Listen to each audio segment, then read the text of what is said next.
little tough to get that cap off.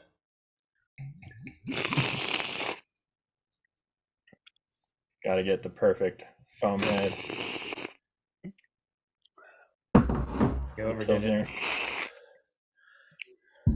Oh, she's messy. Boom. Oh. That is good.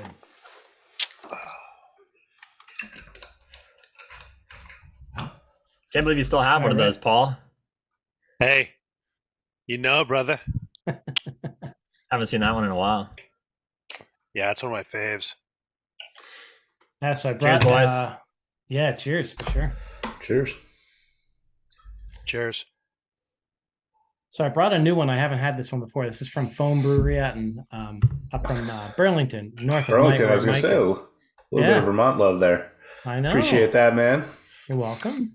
Pretty cool can. Yeah. This one is called Experimental Jet Set. It's a double IPA. It's coming in a little strong at 9.2%. And I couldn't figure out what hops they've used in here. So I'm kind of curious to see if I can kind of pick it out as I'm moving through this one here tonight. But so far it tastes amazing. It was canned at the end of June and we're at the beginning of August. Yeah, it's really pretty amazing stuff. Nice. It looks tasty. Bit of a big. I cracked open one from the fam, TF Brewing, Templin Family Brewing here in Salt Lake, my favorite brewery of Utah. And this is a collaboration with Meanwhile Brewing Co. that I've never heard of before, but they're out of Austin, Texas. This one's called Cowboy Goth, like 2 peas in a pod. It's an American style Pilsner, 5.5% canned a week ago. I just picked it up, so really fresh. Nice. It's got like traditional Bavarian hops, so just traditional Pilsner, but it's really well done. This thing is amazing, especially in the summer when it's hotter out, drinking a nice cold one. I like IPAs a little warmer, but Pilsners and lagers, I like them as cold as you can get them, definitely. Agreed. Seems to help them too. Absolutely. Super good, nice and crispy. They describe the profile as like saltines and cornbread, and definitely comes through. It's interesting. I'd like to try that one. So I'm drinking out of a growler. So Red Clover. Yeah. You're an animal. Going in deep. You get a nipple savage. on top of that sucker, man. he's like. No, Jimmy, I let you borrow my nipple. You never gave it back to me, dude. So I got to pour it. But so red clover. So first of all, red clover is the state flower of Vermont. That's where the name comes from. So it's a brewery in Brandon, Vermont, which is the next town north of me. Very small scale. They're relatively new to the scene. But from what I could tell, putting out some really good stuff. And I am pleasantly surprised by this one for sure. It's called King Kestrel. So they name most of their beers after birds. So Kestrel is a type of bird. It's a double IPA, 8%. It's Citra only, so Citra hops. Really nice and hazy, and its flavor profile is definitely what you would expect from a Citra hopped double IPA. A lot of juicy notes, very kind of citrus heavy. So I'm actually really very pleasantly surprised by this. Hopefully they'll can it because it was only available in a growler. If they start canning it, I'll get some and ship some out to you guys. So give it a shot. But definitely pleasantly surprised by this one. How long ago did you fill that growler? 6 hours. Oh, cool. Yeah. So with growlers nice. And crowlers, which is like the canned version of a growler for people that aren't familiar, you want to drink them within, like a growler, you want to drink it within a few days because they oxidize really quickly because it's not an airtight seal like a can is. And then crowlers, you want to drink them like within a week is what my friend that's a brewer has told me. So you don't want to sit on those. Yeah, definitely. So hop to it, man. I'm on it. So I'm working hard. So speaking of sitting on it, this bad boy, I'm gonna throw up with you guys. This thing comes from 10/27/20 last year. 2022, guys, right here. I remember drinking that one over Thanksgiving. Yeah, look at the color of that. So this one's even more Hydra. And Eric, it's as good as it was last year. I mean, it's 7%. It's blackberry, raspberry, blueberry, marshmallow, cacao nibs. I mean, it's a monster, and it sounds pretty tasty, and it actually is pretty tasty, and it really hasn't fallen off at all. I got quite a few of these late last year. And yeah, we stocked up last time. Yeah, they really you don't lose anything on them to my experience. I mean, it's just been great. It's out of Mortalis Brewing, even more Hydra, and it's a fantastic smoothie sour. Yeah, I've never had one of my favorites. I've never had a smoothie go bad, and I've sat on some for like a year. That's like 9 months, the one you're drinking right now, so that's pretty impressive. I don't know what it is, but they just last if you keep them cold. Yeah, I have 2 cans left. This was one of them, I guess. So now I have 1 can, but I was saving them for something. Not sure what it was, but man, I'm glad I have a couple of them. It's one of my favorite sours, for sure. Nice. Yeah, that's a solid one. Did it settle a lot there, man? Yeah, I did the roll and shook it up a little bit. To Eric's point, it did explode a little bit on the countertop here, but it's all good. Yeah, got all the goodies from the bottom of the can up top, and it's tasting great. All right, so for tonight, we decided to change things up a bit, and we all selected our favorite images from this book, Natural Landscape Photography Awards, Volume 2, which I highly recommend getting your hands on. They didn't ask us to do this. They're not sponsoring this. This isn't that type of show. We just share stuff that we genuinely like. All of these images look 10 times better printed, and the quality of this book is really impressive. So I definitely recommend getting a copy. Very fairly priced too for a 200-something page book with fantastic collection of images from photographers all over the world. Super unique subject matter. I mean, we only picked a few images each, but I mean, honestly, we could go through this entire book. Like every single image in here is fantastic, but we'd probably black out before we get through them all because. But yeah, so let's take a look at the ones that we chose. Cool. So this is the cover image of the book. Everybody has probably seen this image because it was the winner. It was the what was this one? Was this the photograph of the year or Tide or something or Ariel photograph of the year? It won one of the awards. I think it was photograph of the year. But yeah, I mean, even though people have seen it, I just had to share this one. It's just phenomenal. One of the most amazing photographs I've seen from last year for sure. From Mieke, Boynton, probably butchered that, but no, I think you said it right. Yeah, definitely had to feature this one because it's just insane. One of the most unique, creative, impressive, artistic, expressive, everything photographs I've ever seen. It's just mind-blowing. When I saw this one, it just took my breath away. I showed my wife and she was blown away too, and she's not easily impressed. Doesn't even like my photography, so yeah, that's what she was saying. You've been talking to my wife, Jimmy?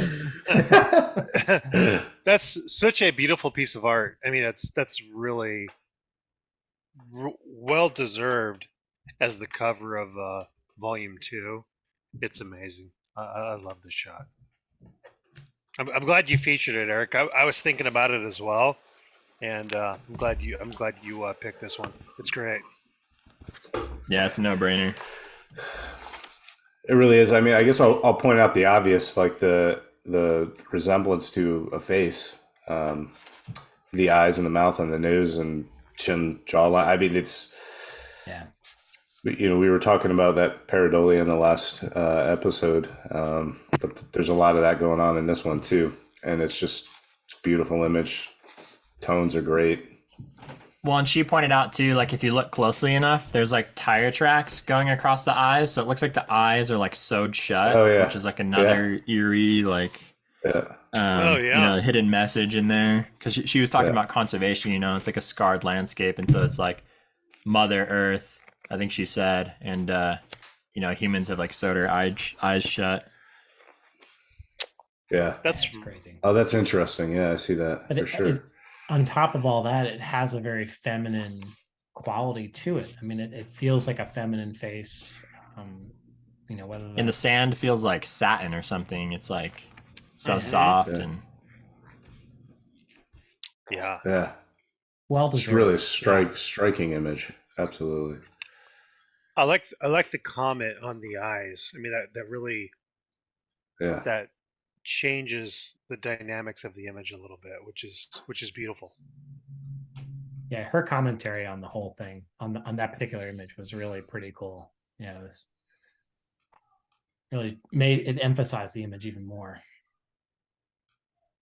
Yeah, it's just insane. This is an iconic photograph that people will never forget. Like, there's one of those ones that will go down in landscape photography history for sure.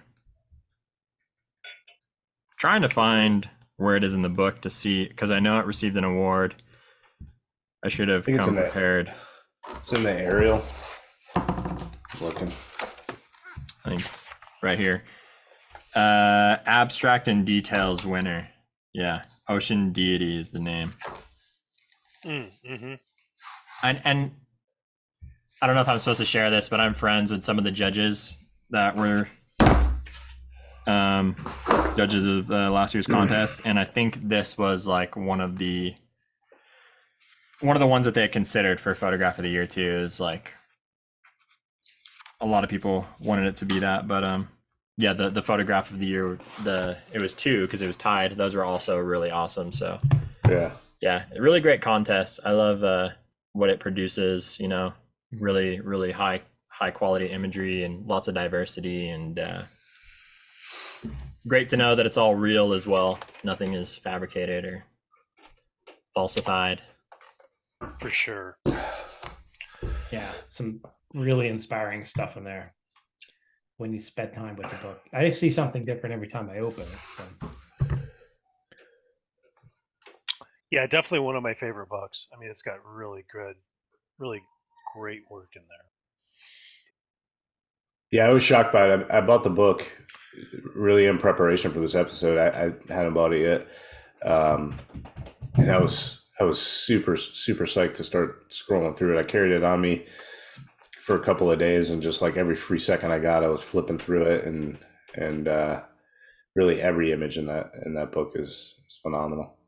You can't just blow through the book either. Like every image is so captivating. You, like, not in a bad way, but you kind of get visually fatigued very quickly because every image is just so amazing and visually engaging. It's like you can only absorb parts of it at a time, and reading all the captions and everything is totally worth it. Yeah, definitely. Good point. So this is one of my images that I submitted from Brie Stockwell, who lives in Texas. I actually almost chose this one as well. Did you? Yeah, I mean, it really it jumped out at me, and like we were just saying, with the consistency of the quality of the images in that book, to have an image that really stands out really says something about it. And as I was kind of looking at it and spending time with the image and kind of going through it, I think that 2 things that really stood out to me is, number one, the color palette and the softness of it. The subtle transitions from the reds to the magenta purple colors is very, very graceful and very nice. I love how the trees in the foreground kind of form this V around the tree that's in the background, which is kind of the subject of the photo. So very, very well composed, very well framed. Brie did a great job of bringing this scene together and presenting it in a way that is just very visually engaging. even just the couple of leaves that are on that one the birch in the background, it's just those little nuances that really kind of tie the whole image together. Well, and the fact that like those are the only leaves there, because if there were leaves like in other parts of the scene, they'd be kind of distracting. But that just really fortifies the subject even more, emphasizes it, and makes it stand out. Yeah, I love the pastel tones here and the soft contrast, and just like the scene is just full of texture, and then there's just like those smooth tree trunks of the cottonwood in the background that make it stand out. I'm a sucker for this kind of subject matter, so I have like a bias towards this anyways. I just favor these things naturally. But yeah, this one is really nice, and definitely a little jealous of this one that I don't have something like this in my portfolio. Yeah, I love this too. Just that centerpiece is beautiful. You've got that foreground that's kind of pulling you into the center. Then you've got those really great tones surrounding that centerpiece that are nice and soft, and it's absolutely beautiful. I love this. Here in the Northeast, we call it like stick season, when things have all dropped out, and it's hard to gauge what time of year this was. I'm assuming fall, but it's sometimes a little bit hard to tell. But those subtle colors, those magentas and reds and blues that you get on the buds and those twigs at the very tips, she captured really, really well. I mean, it's such a subtle color. If you can see it, sometimes you just don't even notice it at first. Yeah, she did a great job with this image, and definitely shout out to Brie. She's doing a lot to add to the creative space. She's got a podcast and a YouTube channel. She's putting out a lot of great content. That's mostly photography related, but just as far as creative thinking is concerned. So definitely check her stuff out. Yeah, absolutely. What the fuck? Yeah, this one is nuts in a good way. Yeah, such a good way. This is sick. It's unbelievable. So this is by Magnus Reneflot, and I'm thumbing through this book, which is just it's image after image. Is just really, really gorgeous. And this one came out, and I was just like, not only does it resemble a face, but the eyes. Like, it's unbelievable how expressive that is about the human condition, and what's going on, and why is he frowning, and what's he upset about, and why is he crazy-eyed, and like, I'm assuming it's a guy. It's like more a face than it is stone. Yeah. It's so crazy. So crazy. The eyes, I mean, come on. And it's like, I can't stop looking at it. Yeah, it's unbelievable. What a remarkable find that was, and captured it beautifully, and the lines, and it's got eyebrows and like a nose, and just a remarkable capture. And I'm gonna add that to Mike's wall collection, and maybe thank you too. Appreciate it. Yeah, I've got. We need a bigger house. Yeah. I only got a 2,000 square foot house, so I 8 by 10 wall space. Yeah. But and just the lip structure, it's biting its lip, and unbelievable. So cool. We should do an episode where we all eat a bunch of shrooms and then look at images like that. Yeah, just do faces. That'll be a whole different show. That'll be it'd be a different gooms and views. Yeah, right. Shrooms and views. Yeah. Sponsored by Dead & Co.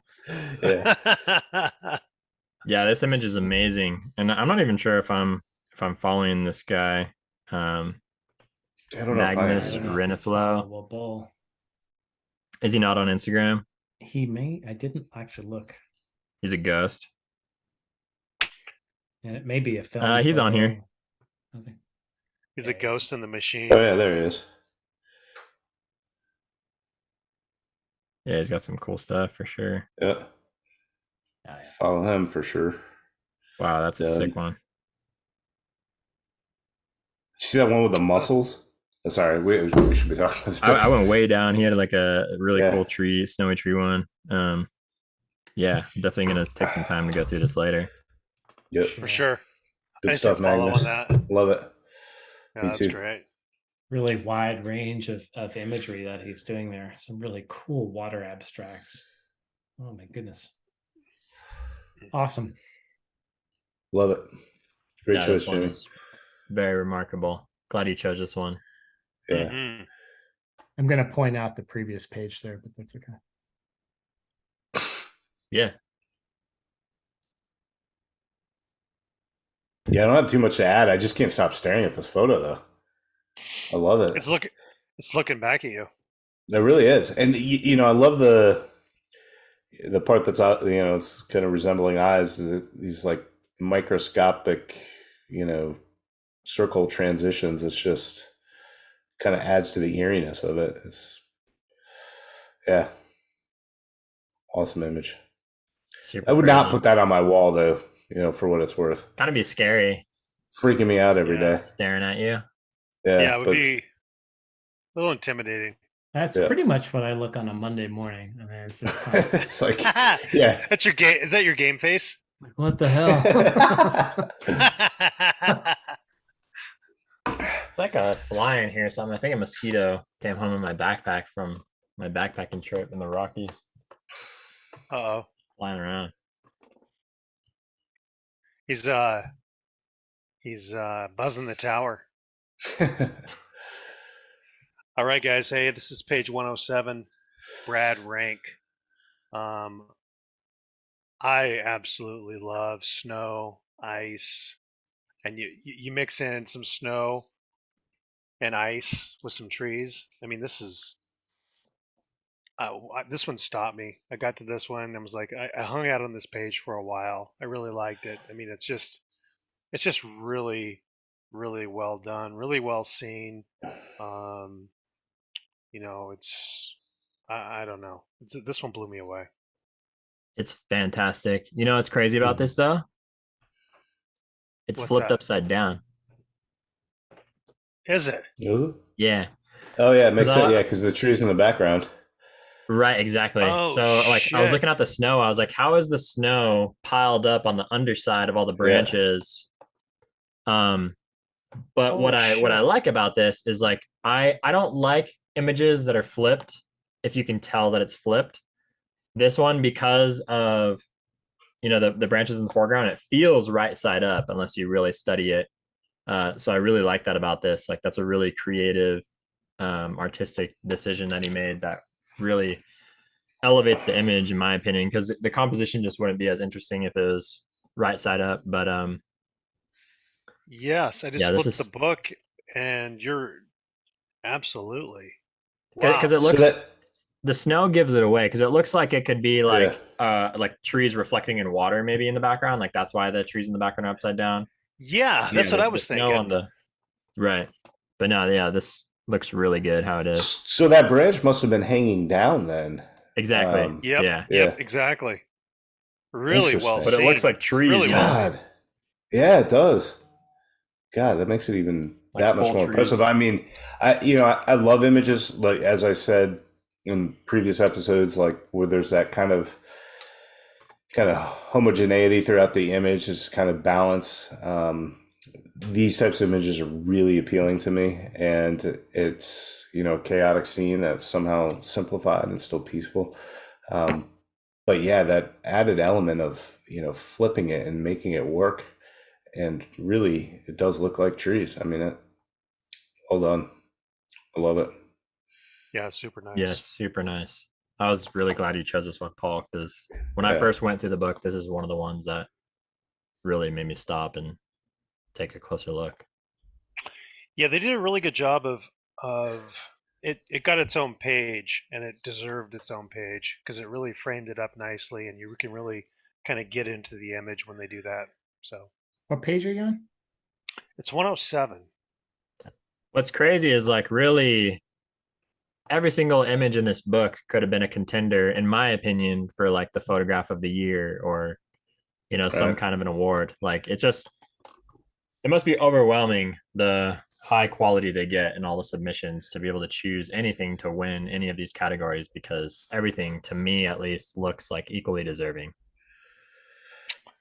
Yeah, it would be a really tough process, this thing, and there's just so many images they have to go through and so many different layers, and the ones that didn't even make the book. I Right. mean, Right. it's pretty Like amazing. mine. Did you submit anything, Mike? I did not this year. Actually, You I only got checked one of me. today. Oh, I didn't last year either. I checked today and I was like, oh, they're closed. I forgot when they closed. I don't know. I'm really Yeah, bad about that August sort of thing. 1st, I think it closed. Yeah, Yeah. it seemed a little earlier, at least in It my closed. head. It seemed a little earlier this year, but it may not have been. But It closed like a week ago. I actually had a Yeah. couple of ones. I mean, you had till midnight to get them in, and I had a couple that I was thinking about just throwing in there, even though I'm kind of lazy about it. And I didn't do it. Maybe next year. wow, You'll it's probably gonna win be. if you do, Paul. Yeah, I'm not gonna lie about it. You don't want to make Sometimes, other people feel bad. yeah, I like to let it marinate a little bit. You know what I mean? Yep. You Spread just it like out. let it settle. Yep. You know, Age like a good sour. that's Exactly. right.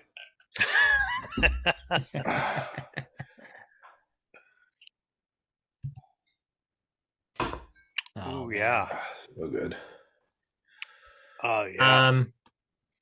So yeah, kind of obvious to submit one from the photographer of the year, but I really wanted to show this one because Brent Clark is a buddy of mine, and I was actually with him when he took this image. We were backpacking What? in the Rocky Mountains together in 2021, so not last year, but the year before. And I actually, when I saw this later on, I think he released it before the contest or something.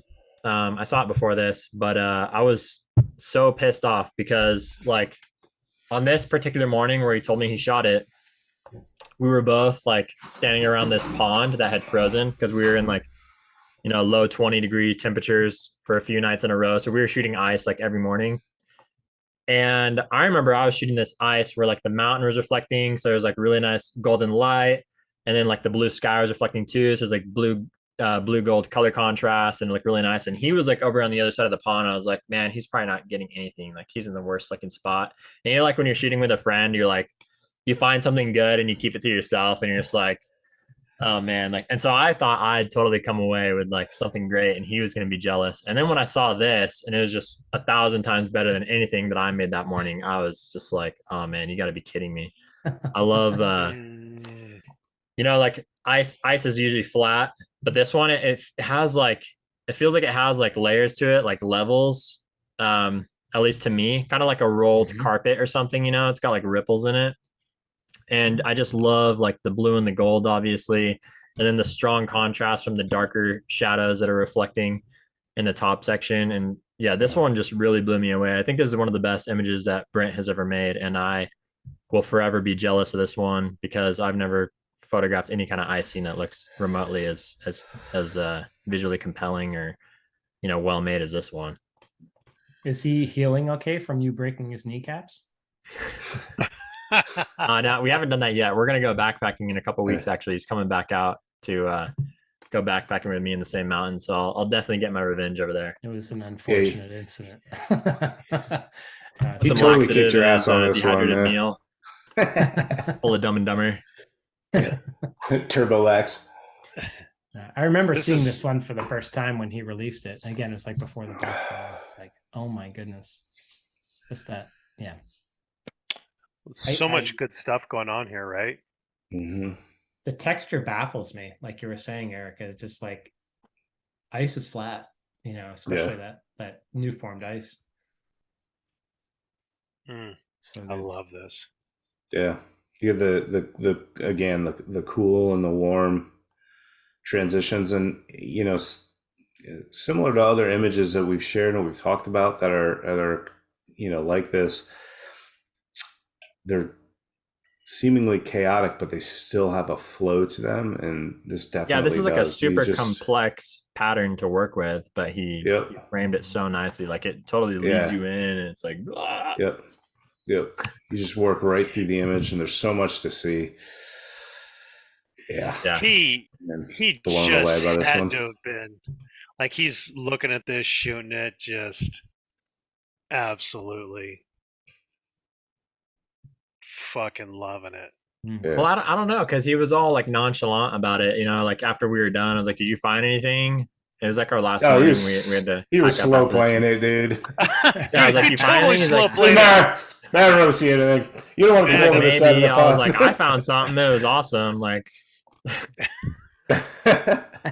He's like kind of flat light over here, a little bit of dog shit. Yeah, right. See if I can pull something. it looked out like of he it. was in the worst spot. Like Yeah. I thought he was blowing it and had no idea what he was doing. Honestly, like he was like in this like shaded area, at least from my perspective. Like I guess where he was seeing something completely different, like in the reflection from his angle. But I thought he was totally blowing it, but I totally just let him blow it, and apparently he was killing it. That's so awesome. It's cool you're with him. Yeah, that's really good perspective. It that is adds awesome. to the story and the image as well. Yeah, we've done quite a few backpacking trips together. He's a good companion. He's really chill and doesn't talk too much. You're a little spoon though, aren't you? Yeah, we always share a tent. Does he like the beer? He's I think he's not drinking at the moment, but he did. He brought some beer out from Wisconsin for me. Like Spotted Cow Brewing, I think is the name, and then like some other one. They weren't good at all, but he was trying to impress me, so I appreciated the gesture. He carried it in like a savage. Yeah, he flew it in with him. Muled it. That's good. Yes. Keistered. True homie coming through.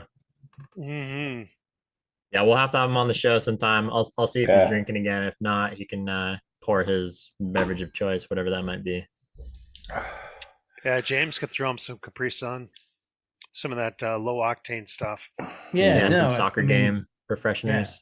Yeah, for sure. I'll hook Step up. straw on punch. Yep. Bang. Yeah, we have some artisanal stuff around this area at Costco. It's pretty sweet. Nice. Hard to get. Can't get that anywhere. Yeah. That's right. What's Not the for date me. on that stuff? I'm there before What's they the- open. What's the date on that stuff? Yeah. It doesn't. It doesn't matter. There's another one that's just insane. I was mind when I first saw this too. So God damn it. Yes. So exactly, this is exactly how I felt when I saw it too. So photographer Like, what Caleb am I Weston, doing? I don't know what I'm doing. Yeah. I have no clue. It's tough. I mean, it's even now, having looked at this image for as long as I've looked at it, I'm still kind of like speechless when I look at it. So the photographer Caleb Weston, I'll be honest with you, I don't know much about him. I probably should have done a little more background research, but this image. Well, that's the other great thing. There's so stopped me in many the track. photographers in here that I've never heard of. So like you can discover so much great work in here. It's insane. They're just coming out of the woodwork for this competition. Yep. There's a little bit of, so what I liked about this image is, number one, you have no idea what you're looking at. Like it could be an aerial image. It could be just a piece of, mineral with a macro lens. There's almost no perspective. So that right there is engaging, and it occupies your mind, and you're looking at it and exploring it and trying to figure out what exactly it is.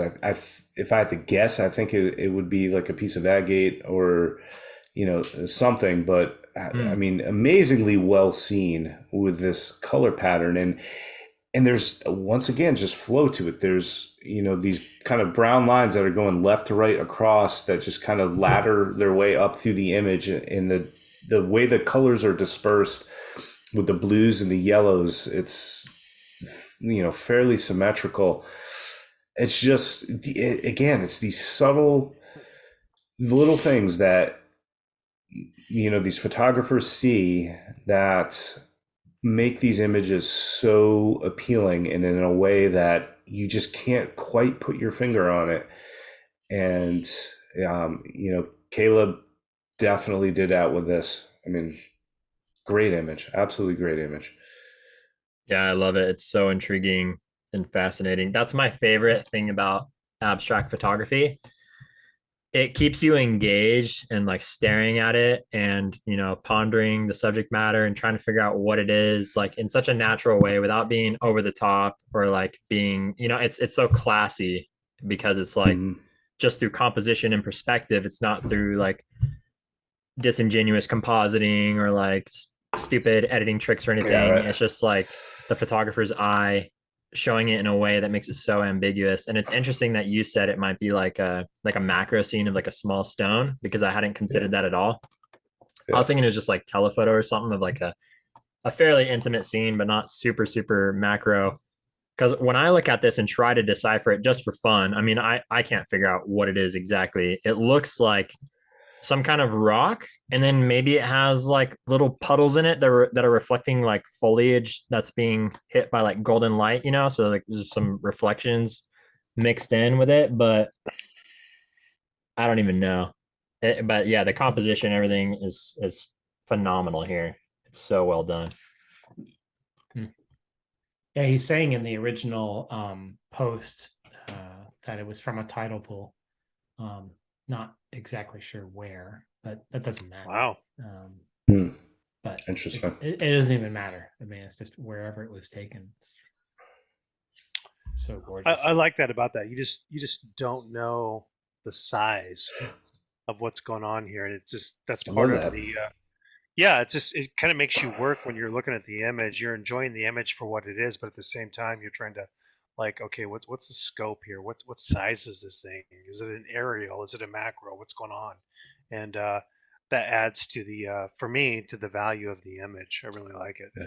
It's fantastic. Yeah, I think that's really well said, Paul, because that's the one thing I didn't say. It's like you just looking at it immediately, it's an enjoyable image, and that's probably has to do with like the color tone and the palette that was part of this image. But then again, as we said, it gauges you, so you think about it a little bit more. So it's instantly visually pleasing, but it's also mentally engaging, and that's so tough to do. It really is. Yep. Mentally, emotionally, physically engaging. Yeah, arouses you a little bit. Yeah, I mean, we've seen your beer reviews, Eric. I mean. Yeah, I love how it's so naturally interesting. It's not like done in a gaudy way or like a cheesy way to make it like, loud or like yelling at you. It's just like, yeah, so well done. Super, super amazing image that I'll never forget for sure. Absolutely. Insane. Great work, Caleb. I got to check out more of his stuff. Is he on Instagram? Yeah, I got to look him up too. Yeah, it's a, let's see. Dublin net. What? What? Are you talking? Can you guys listen? Dude, are you... He's the sober one. Are you even drinking, Jimmy? I am. Yeah. These Capri Suns are going down well. Caleb Weston. Oh, I got it. Dublin. Like Ireland, right? As in what I just said. Is that how you spell it? Yes. Dublin. No, it's not spelled right. No, it's Dublin, is spelled with an A. It is if you're that deep into the stuff here tonight.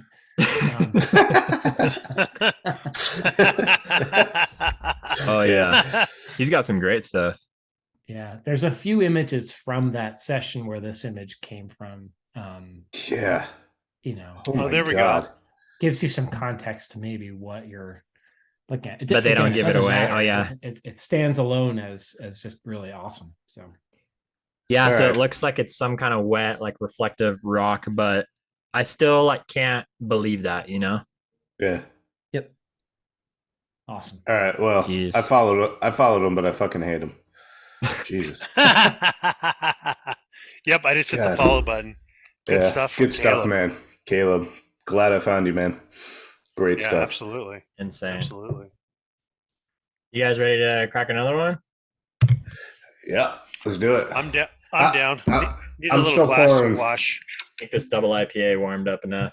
I need to make a run here, so can you guys hold for a minute? Or Yeah, No? go ahead. Sure, dude. I've been running Yeah. off screen to Yeah. take photos. So I can check. Run them. off screen. It's totally fine. I need a glass wash. Oh, you gotta have your glasses ready, man. New glass for each beer. Come on, man. Yeah. Gotta come I prepared. know this rookie move here.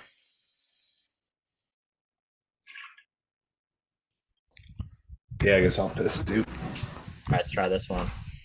Yeah, I'm with you. I'm with you on that one. I'm the only one here. This is the I'm Eric here Bennett show kinda. now. Eric Bennett Yes. show right here. Damn, this 2 one point- is. It's Brews and Views 2.0 Mm. with Bennett. Who's got a nice Wow. stream there? That's nice consistency. Holy I'm not shit! cutting this out, you guys, because That's gotta be one of the. Hey, that's gotta be one of the young guys. It's one of the young guns. That's good flow. I'm not cutting this out. No, dude, that's gotta stay. 150,000%. Now I'm gonna. Okay, so everybody that's watching this, you need to guess in the comments whose stream was that? Was it Michael's, Jimmy's? Yours truly, baby. Woo! He gave away the mystery. I have to take credit for that. I mean, come on. Hey, you All right, got so good flow, this- bro. I just cracked this double That's IPA. right. It's called Life and Fate 19 from Root and Branch. This was Nice. their Yeah. anniversary. I think it was their third anniversary, maybe. Well, actually, it's their first anniversary having a tap room because they were just a contract brewery before. They're out of Long Island, New York. Double IPA, and so this one, they never show on their cans what's inside of them. But let me see what hops are in here. But this is a double IPA, and they added coconut. So I was actually skeptical because, first of all, I'm not crazy about fruited IPAs like I've mentioned in previous episodes. And also coconut just sounded like it might be weird, but I like to be open-minded, and sometimes the beers that sound the weirdest end up surprising you and they taste the best. So this one, it just says experimental. It doesn't say what kind of hops are in here, but it was conditioned on flake coconut. But I'm going to tell you right here, this is the real deal. This is really good. And Nice. the coconut isn't even like, it's not overbearing or anything. It's, Yeah. let's see if I can find it. I mean, they described it as like a pina colada, so I'd suspect there's probably like Galaxy or Simcoe in here in Citra. I think the coconut just like rounds it off nicely. Like you can't pick it out by itself, but it definitely adds a little bit of sweetness maybe. But this thing is just super fruity and super awesome. I'm super glad I got this one from my buddy. There's another trade that I did, my friend in Salt Lake. awesome. Well done. Yeah, for sure. And that one I had the other week that had the Uzo in it, I believe. Yeah, the yuzu. Uzu, yeah. That was Yuzu. Uzu. Yuzu. Why are you saying uzu? I don't know. I just felt like it. But that was really It's from good. New I York. really enjoyed it. It was not one I had tried before, but it's cool that they experiment like that.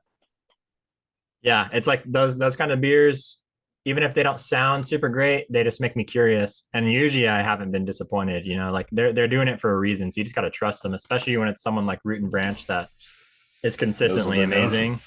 Yeah. I had coconut Very in good. an IPA a couple years ago, maybe 2 or 3 years back. And yeah. Haunted you forever. I could not pour it down the drain fast enough. So Yeah, it sounds horrible, like a horrible combination, but it works perfectly. They know what they're doing. hoppy suntan lotion. Yeah, it's Hey, terrible. Mike. Yeah, dude. I'm not sure if did you get any of this? It's the I just cracked the another beer No. now, and I it's the shipped that one. you don't know me IPA. Well, so I mean, That's just a dude, single dude. IPA. It's a double. no. And Yeah, it's I a shipped I that haven't one had all a to you. burial IPA in like over a year.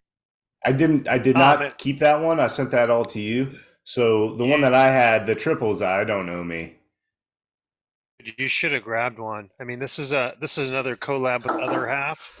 Yeah, so every year they usually do a double IPA and a triple IPA collaboration with Other Half. This is the other one that I had. I haven't had this one yet. I had some of that last night. What'd you think? Is it good? Yeah, so that one there, as it warms up, out of the can, cold, it's pretty good. But as it warms up, it is so good. It's got to warm up a little bit though. So that's the only pro tip I could give you. Guillotine of contemplation, yeah. Yeah, it's super. I was gonna have that, but then I opened up this growler for this. So. No, you did the right thing. The growler, it's not gonna last as long. Yeah, gotta go. You know, right. So, but this they call it Dream Candy. It's really good. It's got the Citra, Galaxy, Eldorado hops. Just man, it's so smooth and just delicious. Yeah. I'm really loving this thing right now. It's great. I wish I'd got some more. Yeah. Yeah, no, that Lotus pretty impressive box of beer. That's always the issue, isn't it? Like something comes out and you think it's going to be good. Yeah. To order a ton and then it's not as good as you think and you're stuck with a ton of cans. Right. Or then like it seems like always when you just get like a 4-pack or like a couple cans, you're like, yes. Oh, damn it. Like, yes, this is amazing. I should have stocked up. It's so hard to aim. Yes. I only got a 4-pack of this, and now I'm like sitting here going, man, I wish I would have got at least 2 4-packs. It is just, man, it's good. It's really good. Yeah. So for anybody watching that's interested in trying some burial beer, they ship to quite a few states. I'll put it in the show notes with a link. Definitely recommend their stuff if you like IPAs and stouts. That's mainly what they do. I don't think I've tried anything else from them, but anything they do is good. Their stouts are fantastic too. Yeah, they are. I'm sure Mike's got one in the hopper for a future episode. I do. Yep. Yeah. I still got one in the fridge. Yep. It's lined up sitting there. Thought about it for tonight, but I'm a little lean on the stouts. Living House, Katarina Imperial Stout. Oh, baby, that's the one. What do you think? Yeah. I haven't. They've been sitting in my fridge for a while now, but it smells really amazing. That one's just coffee and vanilla and probably chocolate. Yep, I think so. Yeah, vanilla was the only adjunct. What do you think, Jimmy? The booze comes through on it. Does it? But not overpowering. So it's not terribly. Yeah. I think I have one can of that. I mean, 10%. It's 10%. I mean, you're gonna get a little bit. Well, it depends. Like burial stouts are like 14-15%. Yeah, and I never get like any booze on there. So that's true. I mean, but the booze isn't a bad thing either, right? Like if it blends well with the adjuncts, like it's kind of nice to have some booziness on there to make it a little bit more interesting and have some more depth, I think. For sure. No question. That's why people like the barrel aged stouts, because they gather that like whiskey flavor or whatever kind of barrels they're using, and they give it that kind of like that barrel taste that it just adds another dimension to it. Mm-hmm. Yeah, I'm stoked to see how this is as it warms up here tonight. Oh yeah, stouts absolutely. definitely warmer the better. Yeah, this thing is amazing. All right, let's see what's next.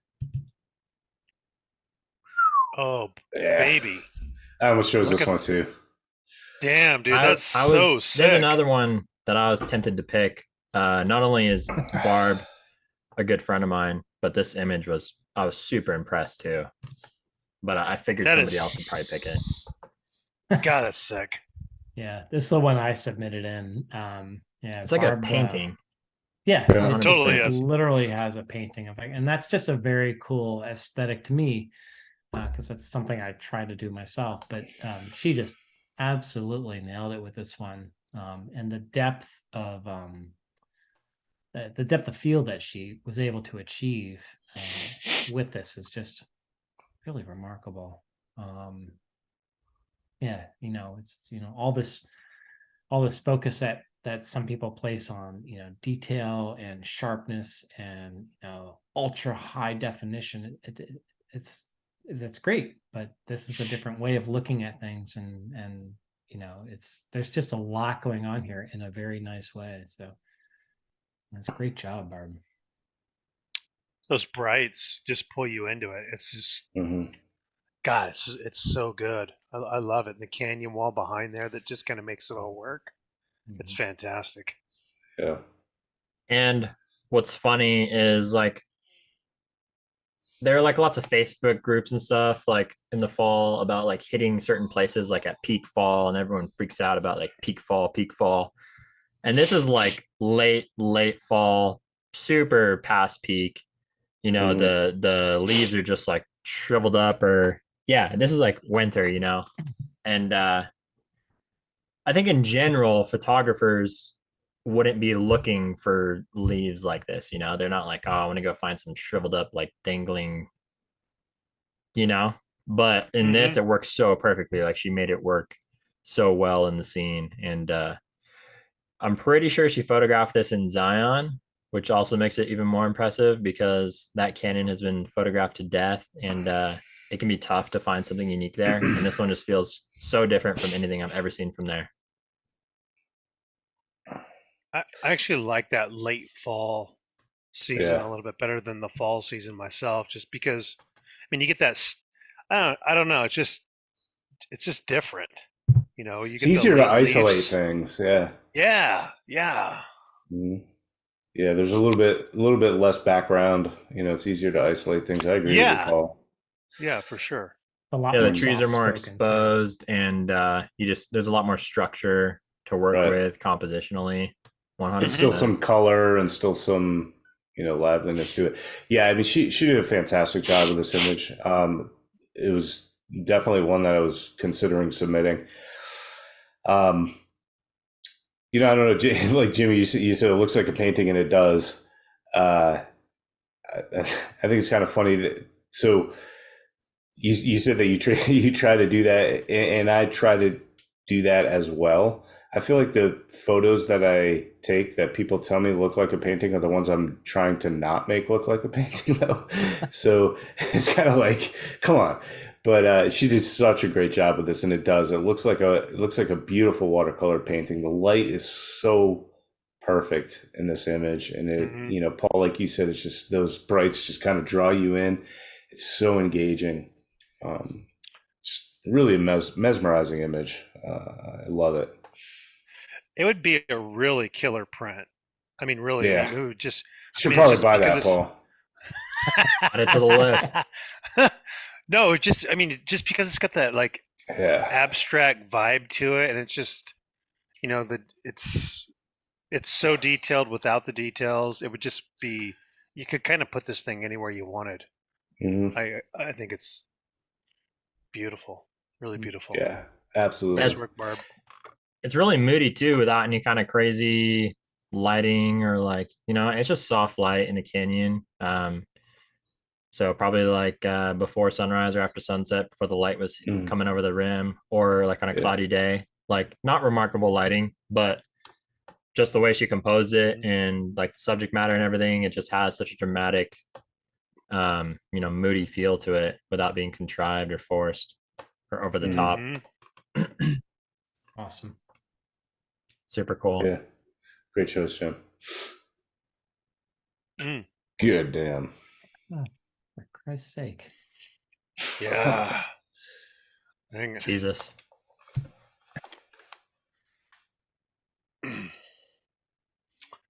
Okay, so let's scroll on over to page 63 for this son of a bitch here. Look at that. For real though. Yeah. This right here, you guys, is the epitome of. This is mountains. Come on. It doesn't get better than that.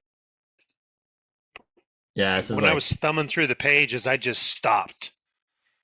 I was just like, wow, this is because this is what I always look for: jagged peaks. Just you got some glaciers. Got some little bit of snow so mixed good. in there. Then you got that just absolute killer reflection. A little bit of Can you soft still light hitting. can you still open it at this page, Paul, or are they stuck together? Dude, I'm peeling these pages. I mean, it's like part of the page is there, but most of it's gone. I mean, don't hey, don't. Dude, don't you need throw me to down a send you black another light over copy? here. Yeah, No black they still lights. got them in stock. So Johan, You just keep one love clean you. copy. he literally loves Yeah. you, Johan. Yeah, literally. Johan, I'm Smitten. yeah, it's beautiful. It's there's so much good stuff going on here. Just it's the perfect mountain shot for me. I just love it. Excellent work, Johan. You guys think this is like a French name, like Yohan Deschamps, or how would you pronounce that last name? I don't know. You're the language expert, dude. I don't know. Right? Yeah, Linguist. you're asking the wrong people. It's not Eric's just the cunning linguist. I think it's probably Yohan Deschamps. Deschamps. Yeah, that's probably Deschamps. about No. right. Deschamps. But yeah, this image is really nice. Oh. It's like resemblant. It resembles like the Dolomites or like something in the Swiss Alps, maybe. Nowhere that I've been or that I recognize, but that doesn't really matter, anyways. But yeah, super epic mountain scene for sure. Can totally see why this was included in the book. It's so hard to kind of describe. I mean, there's just so much going on in this image that's just so good and so right. It's hard to like kind of summarize it. And honestly, I would say if it wasn't in the NLPA, I would question its authenticity. It's that perfect. Yeah, it's powerful, Yeah. right? Yeah, it is. I mean, the framing, the dip in the rocks that are kind of in the mid ground there, that's like right in that, framing that stronger peak that's way off in the background, the light that reflected light that's off on the rocks in the background. I mean, it's just so much going on.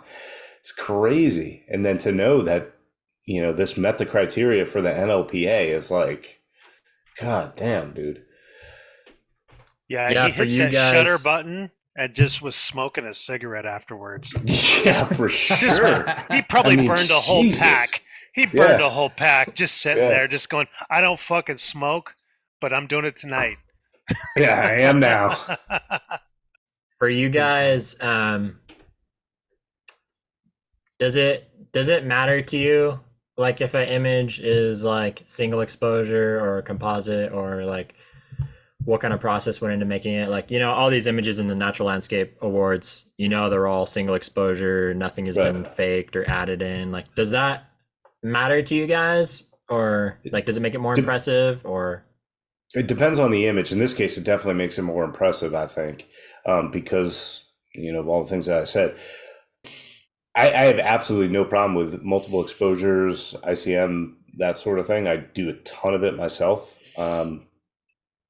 But I think it really comes down to how it's presented. Like if you're presenting something that's a multiple exposure, I guess, as a natural scene, or some kind of composite as a natural scene, then yeah, I have a problem with it. But if it's obvious what it is and you're doing it with artistic intent, then it doesn't really matter. This is obviously a very natural scene. yeah, it's like eyewitness. Exactly. And so then, knowing that it met the criteria for, that the NLPA puts forth for their images, it makes it that much more impressive. I mean, I'd love to know where it is, where this was. That's a good breakdown, Mike, for sure. Yeah, it goes to show you too, just what's striking, knowing that this is what it is that just like how freaking gorgeous this planet is. Yeah, Jesus. Like, Exactly. The For steepness, sure. the steepness of those walls is just remarkable. Right, but they're not stretched or anything. It's Right. Yeah. I'm like, all natural, organic. Yeah, it's amazing.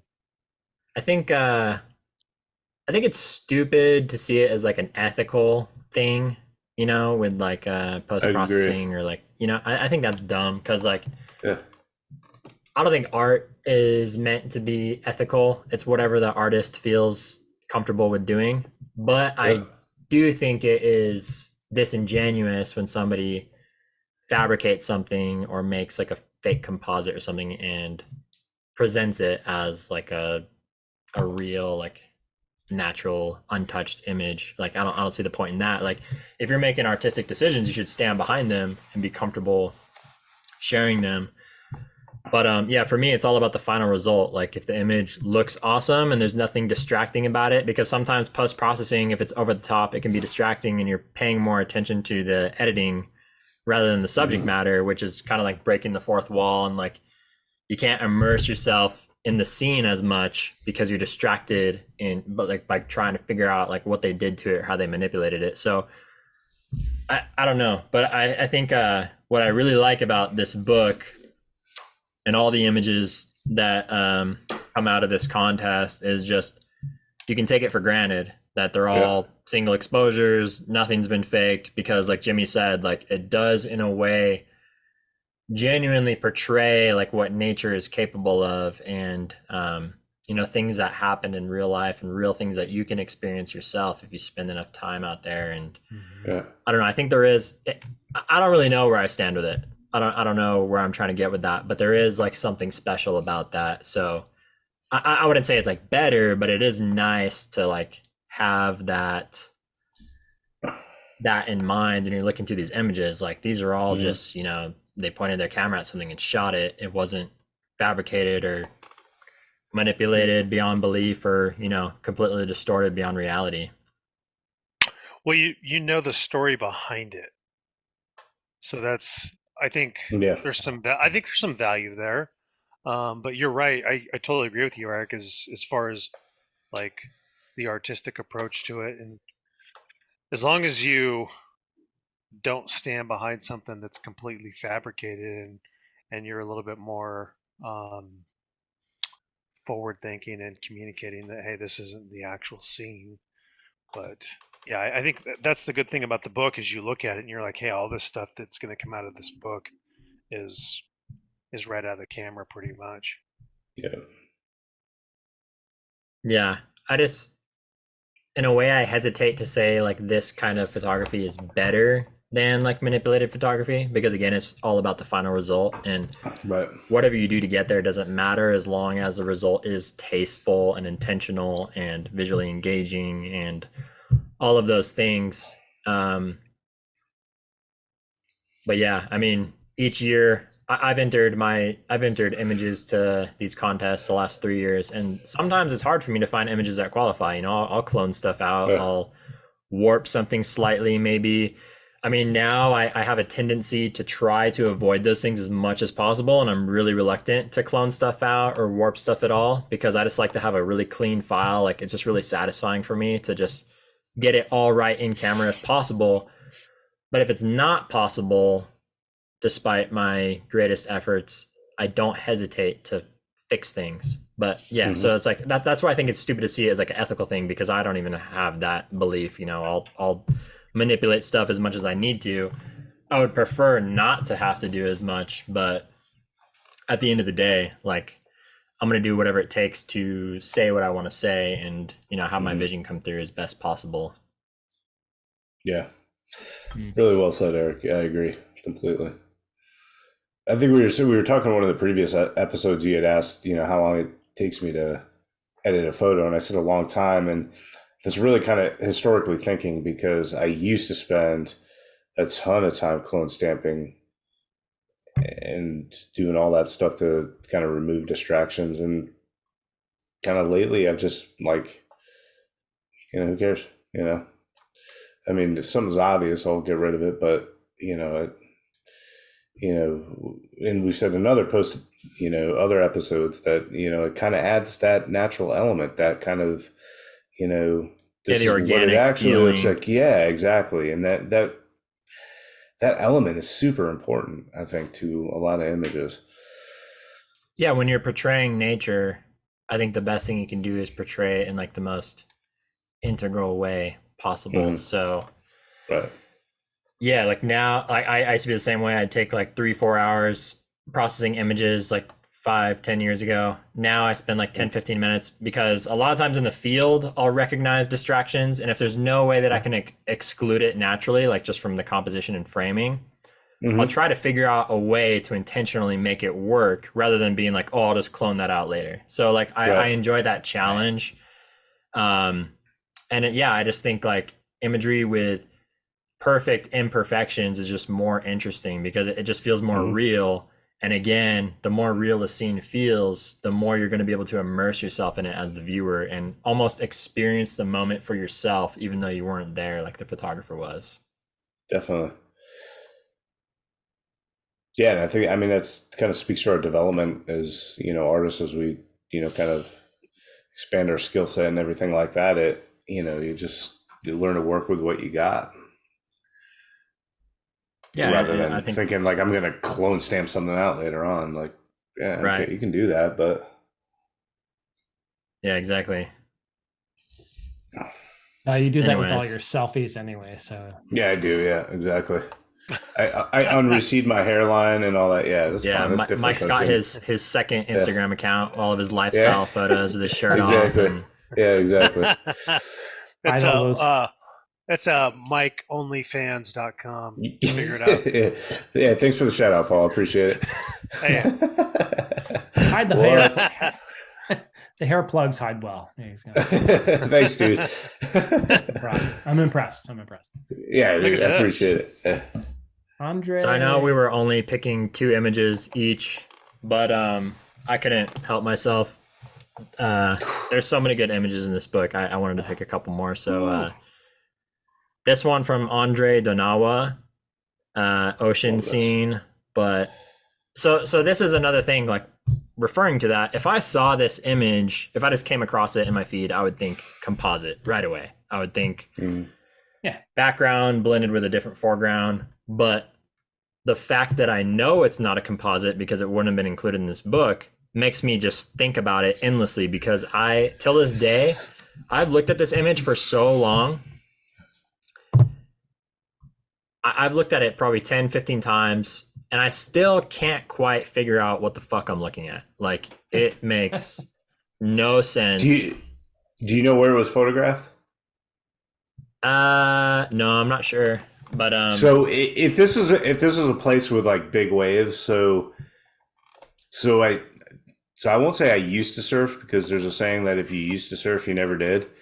But spent a lot of time surfing, and where you get big waves like this, they're often kind of far out, and so I would bet that the wave in the foreground is just kind of something rolling over some, reef or something. That's like it's a really tiny wave, maybe. Because that's the problem. Like a massive, The wave in the foreground feels big, and then the background is just like tidal wave, like interstellar type thing. Yeah. It's insane. But you can see kind of in that on the right edge there where it's kind of curling up. So I think that's definitely a massive wave.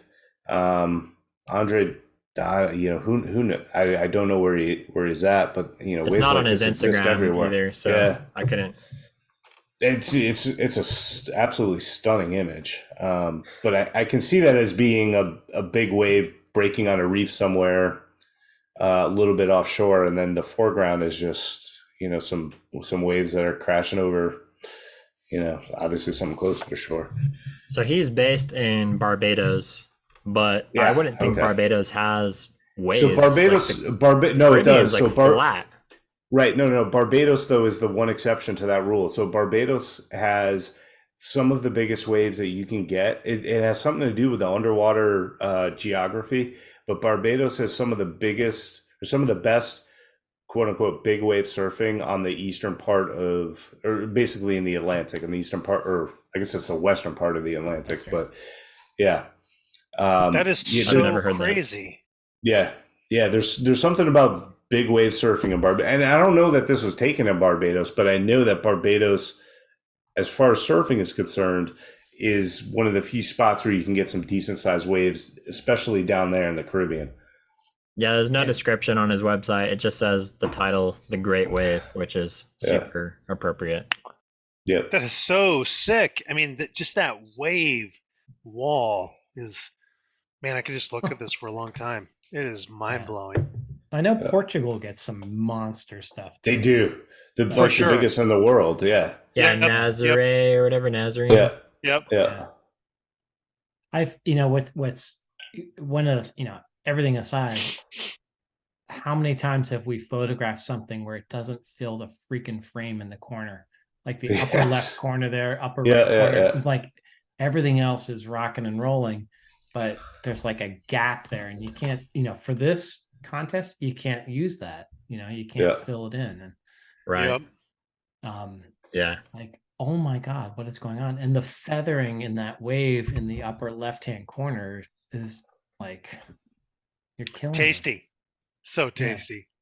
It almost looks, I'm not a surfer, don't plan to be one, never was. But center, looks like an impact. Like it's like this brown water or black water. Yeah. So wild. Yeah, I love how disorienting it is. It just makes zero sense, and yet it's real, and it's just simple tricks of perspective and framing. It's nothing over the top. I mean, that top half could be an image on its own. Right, but it really could. But it would be so much more literal, because then it's like, oh, it's a big wave crashing. But with that little like wave in the foreground, it's just that's what throws me off. They don't connect in my brain. Yep. My caveman brain. Well, my buzzed caveman. Nothing good is about to happen here if they are connected. It's like, oh boy. Yeah, and was he like far away? Was he in the water? It's just there's so many questions here that make it so intriguing. Raises so many questions rather than just. It's actually photographed in his bathtub, so that's the really some macro lens. Yes, it's a bikini. It's a bikini bottom. I hope he wasn't in the water, because he's about to get trounced by that wave if he was. Oh yeah, that's the wall. Yeah. Super insane. Yeah, the water in the background looks like meteorites or something too. Like, yeah. I don't know. This is one where I love the mystery, but I can't help myself. I would love to talk to him and like know exactly what happened here. I just can't help myself. Yeah. And that you survived to submit it. Yeah. It's pretty right. Still water in the ear. No, this is a great image. I'm glad you shared that. Yeah.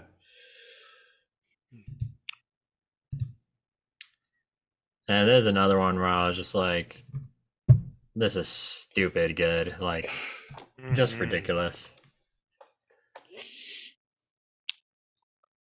Yeah, I love those. Just completely caked trees.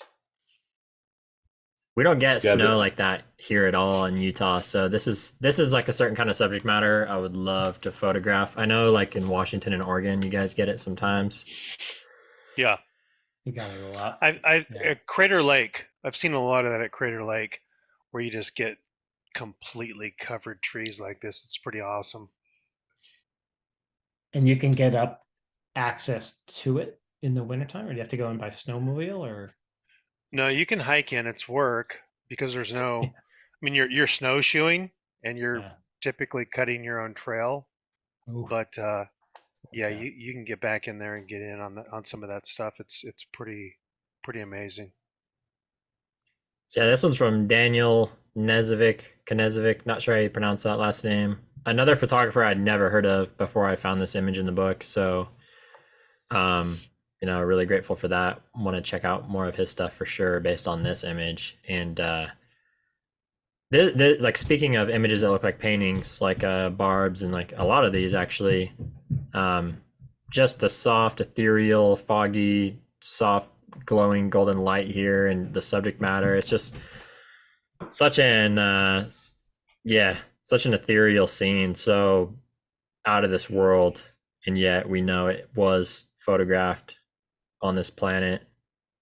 It's just crazy, super amazing, and I love the balance of the composition. Like it looks like these are like some kind of like figures, like snowmen or something, and they're walking. They're making like some kind of like journey or exodus. Like, I just love this one for sure. And the treatment of the light is so perfect. It's just that. I mean, that's what amazes me about this photo. Amongst everything else, is the treatment of the light is spot on. The light's great. You got a little bit of that texture in the foreground. You got that soft light hitting the shoulders. I don't know if it's sunrise light or if it's just breaking through during the day. I mean, there's just a lot more questions than answers, but it's pretty special. Yeah, I couldn't find him over on Instagram. I don't see him. I don't know if you guys are or not. Take a look.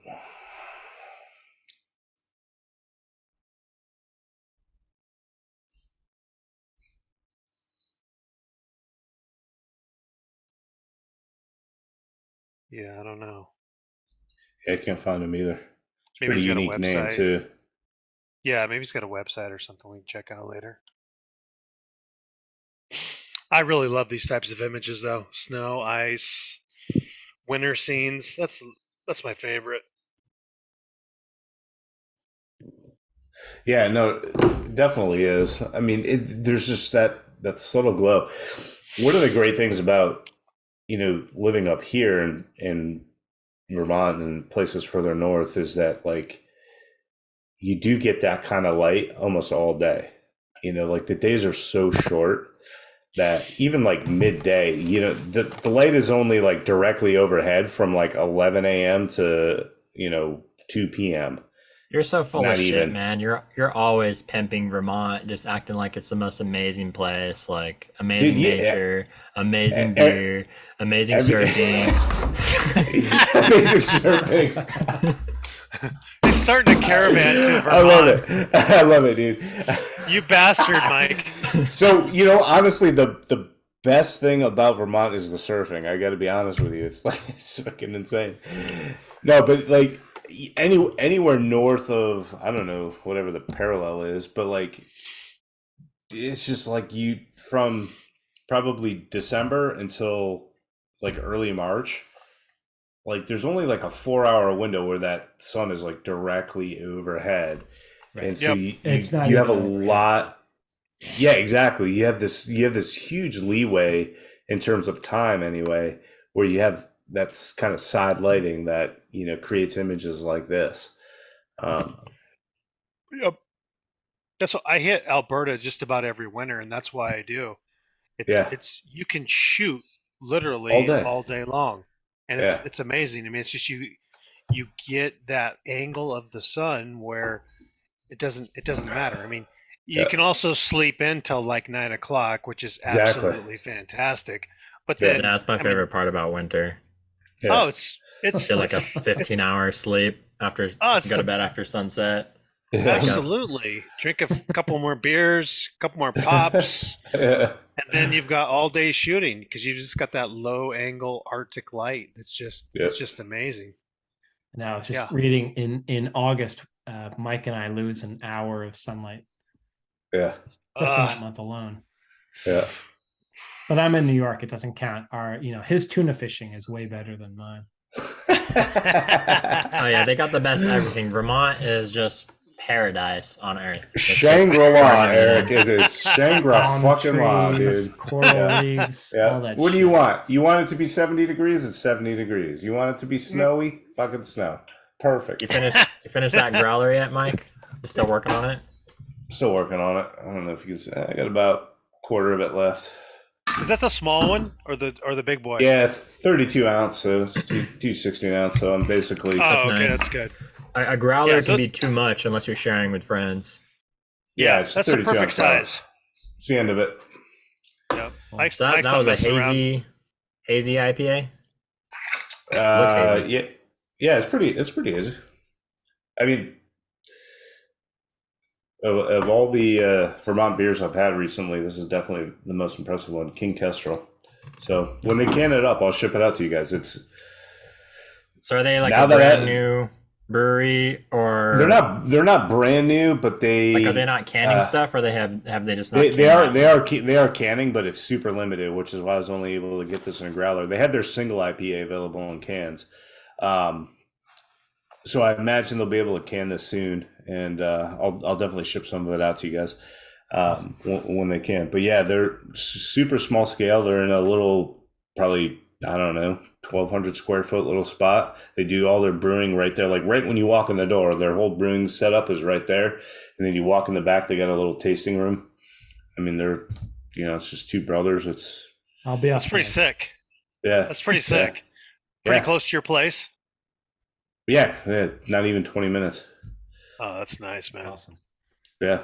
So sounds like sounds like Salt Lake, huh, Bennett? Yeah. Right. Yeah, we got the best selection out here. Yeah. There's the beer mecca. You're the beer desert, bro. But you got a couple of up and comers. Yeah, no, TF Brewing definitely keeps me satisfied between the fight-in shipments. Their pilsners, lagers, all that German beer stuff is amazing, and they do great hazy IPAs every now and then too. So I always grab like everything they release, not only just to support them, but because it's always phenomenal, like never disappoints. So very lucky to have them.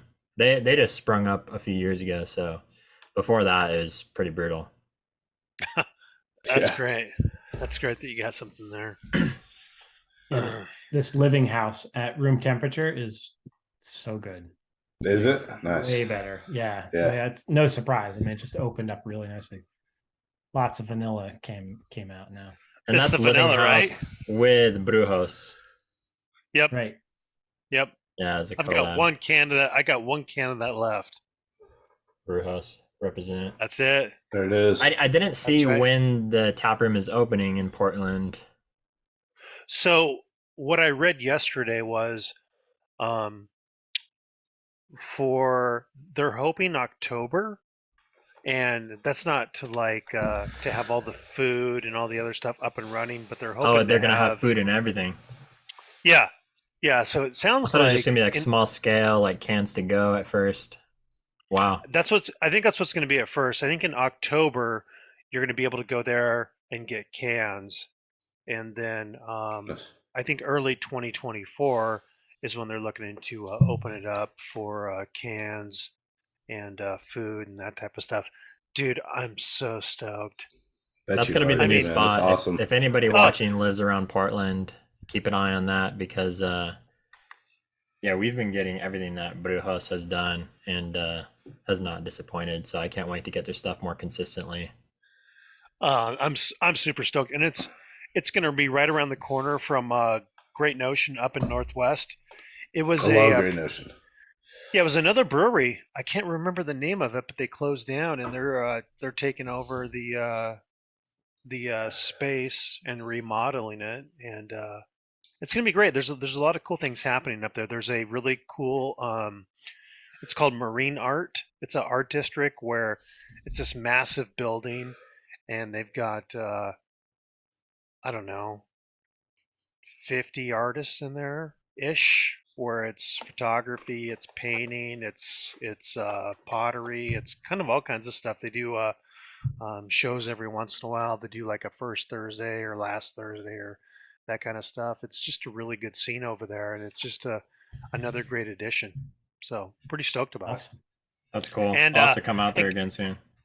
Yeah, and good stuff for me to ship your guys' way. So yeah. I'm stoked about taking care of the boys. Heck yeah, bro. Some reciprocation finally. Heck yeah. That's right. I know. Now that I have a PT, for Christ's sake. Jimmy threw out his back. Yeah. He's like, dude, it's about time you freaking came up to the plate. Exactly. All right, boys. Well, it's been real. Cheers to the Natural Landscape Photography Awards. To many more years and many more images. Boom. Absolutely. Boom, baby.